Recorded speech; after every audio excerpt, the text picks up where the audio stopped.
নেতায় যদি আসে সকালে দুপুরেই চলে যায়, হেলিকপ্টার সরকারি স্কুল মাঠে রেডি থাকে। এখন আমাদের কিছু লোক না বুঝে বলে, আরে নেতা হেলিকপ্টারে আসছে। তো নেতা হেলিকপ্টারে আসছে, আপনারা কি পাইছেন? আপনারা পাইছেন কতগুলো ধুলা আর বালু। উনি পাখা দিয়া ধুলা বালু উড়িয়ে দিয়ে গেছে, আপনারা কিছু পান নাই। এই ভুল করবেন না। আমি দ্বীপ জেলায় ভোলার সন্তান, আমার বাসা সদর রোডে।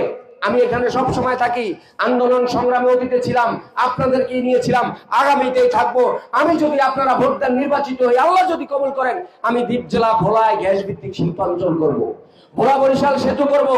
কোনো লোক বেকার থাকবে না, যুবকরা বাধকগ্রস্ত হবে না, নারীরা নিরাপত্তা পাবে, কর্মসংস্থান পাবে। দ্বীপ জেলা ভোলা কৃষি শস্য উদ্বৃত্ত থাকে, এই শস্যের জন্য আমি শস্য সংরক্ষণ হিমাগার করব। তাহলে কৃষকরা শস্য রপ্তানি করে টাকা পাবে, তাদের অর্থনৈতিক স্বাবলম্বী হবে। নদীমাতৃক এলাকা, এখানে মৎস্য সংরক্ষণের জন্য হিমাগার করলে, মৎস্য সংরক্ষণ বিদেশে আপনার রপ্তানি করলে অর্থনৈতিকভাবে এখানকার জেলেরা স্বাবলম্বী হবে। আমি ভোলাকে পর্যটন নগরী করলে দ্বীপ জেলা বলা হবে একটা ট্যুরিজম এরিয়া। এর মাধ্যমে এই এলাকার অর্থনৈতিক সমৃদ্ধশালী হবে, হোটেল হবে, রেস্টুরেন্ট হবে, মানুষ আসবে। একটা জেলার সাথে যখন কানেক্টিভিটি হবে, সেতু হবে, তখন আমাদের জেলা হয়ে যাবে বাংলাদেশের মধ্যে একটা অন্যতম অর্থনৈতিক জেলা। এই জন্য আপনাদের সহযোগিতা চাই। 12 তারিখে আপনারা সবাই হাত পাকা প্রতীকে পীর সাহেব চরমনাইকে, ইসলামী দলকে, 92% মুসলমানের দেশে একজন আলেম পরাজিত হওয়া মানে ইসলামকে পরাজিত করা, নবীর আদর্শকে পরাজিত করা। এটা কি আপনারা চান? তাহলে আপনারা যে যেখানে আছেন প্রত্যেকে 50-100 ভোট, মা বোন সবাইকে বলবেন যে আমরা একবার ইসলামী দলকে ভোট দিয়ে আমরা পরীক্ষা করি।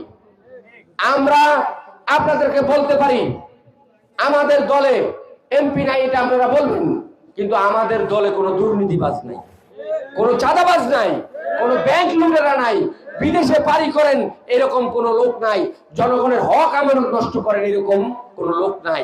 আমরা এমপি মন্ত্রী হইতে পারতাম যদি বিভিন্ন দল জোট করতে যাইতাম। আমরা এগুলো চাই নাই। অনেকে অনেক কথা বলেন, আমরা 14-18 সংসদ নির্বাচনে অংশগ্রহণ করি নাই, 14-24-এর 18টাই করেছিলাম। আমাদের ইউনিয়ন স্থানীয় নির্বাচন সবাই অংশগ্রহণ করেছে। স্থানীয় নির্বাচনের মাধ্যমে সরকার পরিবর্তন হয় না। সুতরাং আপনাদেরকে বুঝতে হবে, আমরা নির্বাচনমুখী মাঠে। আজকে কিছু কিছু দল বলে যে আমরা উঠে গেছি, মা বোনদের কাছে মিথ্যা কথা বলে। শোনেন, আমরা উঠলে আমরা এই নির্বাচন এগুলো করি, এগুলো আপনাদের সাথে তামাশা করি। আপনারা দেখেন না, আজকে ইসলামী আন্দোলন হাত পাকার গণজোয়ার উঠেছে ভোলায়। সকল মানুষ ঐক্যবদ্ধ, যেই নেতা এলাকায় আসেন না তাকে ভোট দিবেন না। সবাই এক কথা বলেন যে আমরা ওবায়দুর রহমানকে কাছে পাই, তাকে ভোট দিব ইনশাআল্লাহ। প্রিয় উপস্থিতি, আপনারা ভোট দিলে আমি রাজনীতি করি ইবাদত হিসাবে, আল্লাহর হুকুম হিসাবে, নবীর সুন্নাহ হিসাবে। আমি ভোটে নির্বাচিত হলে আপনাদের কোনো হক আমানত নষ্ট করব না। কেন করব না? বুঝে শুনে। ভোলায় 6 লাখ জনগণ, 4,06,000 ভোটার। আপনাদের এই 4,06,000 লোকের যদি আমানত খেয়ানত করি, কিয়ামতের দিন আমাকে 4,06,000 লোকের কাছে আমাকে জবাবদিহি করতে হবে। আমি এত বোকা না। আল্লাহ তাআলা আমাদেরকে ভরপুর রিজিক দিয়েছে। আমরা চাই যে এদেশের জনগণের অধিকার, ন্যায্য আমানত, জনগণের বঞ্চিত শোষিত মানুষের কাছে আপনাদের হক আমানত আপনাদের কাছে পৌঁছে দিতে। আপনারা একবার বুঝেন, একবার দেখেন, আমাদেরকে বিজয়ী করে। আমরা যদি ব্যর্থ হই আপনাদের কাছে আসবো না। আর যদি আমরা ভালো শাসন করি আপনারাই আমাদের কাছে যাবেন। এই যে নির্বাচন আসছে, আমরা কোনো টাকা পয়সা খরচ করবো না। কেন? আমাদের টাকা পয়সা খরচও করা লাগে না, আর আমাদের অন্যের হক মারারও কোনো চিন্তা নেই। এখন ভোট আসছে, অনেকেই 200-500 টাকা দিয়ে ভোট কিনতে চিন্তা করবেন। তাহলে এই যে 20 টাকা ব্যয় করলেন, এই টাকাটা কোত্থেকে উঠাবে? একবার খাইছেন তো 5 বছর মরছে। 200 টাকা বিক্রি হয়েছেন, আপনার যা কিছু আছে সব আপনি তার কাছে বর্গা দিচ্ছেন। এই ভুল আর করবেন না। বিগত দিন অনেক ভুল করছেন, হিসাব নিকাশ করেন। আল্লাহ পাক আপনাকে রিজিক দেয় না, চালান না, আপনি কষ্ট করে চলেন না। আরে রাষ্ট্রের সংবিধানের মৌলিক অধিকার হলো অন্ন, বস্ত্র, বাসস্থান, শিক্ষা, চিকিৎসা।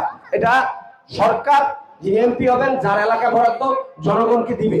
আপনাদেরকে কখনো দিছে? ফ্রি চিকিৎসা পেয়েছেন কখনো? বাড়ি পেয়েছেন? সরকার কোনো আপনাদেরকে ঋণ দিয়েছে বিনা সুদে? তাহলে এগুলো দেয় নাই। অথচ এগুলো দেওয়া এটা রাষ্ট্রের দায়িত্ব, তারা দিবেও না কখনো। যেইভাবে রাষ্ট্র চালিয়েছে 55 বছর, কেন 550 বছর, এই দেশে ভাগ্যের পরিবর্তন হবে না যদি আপনারা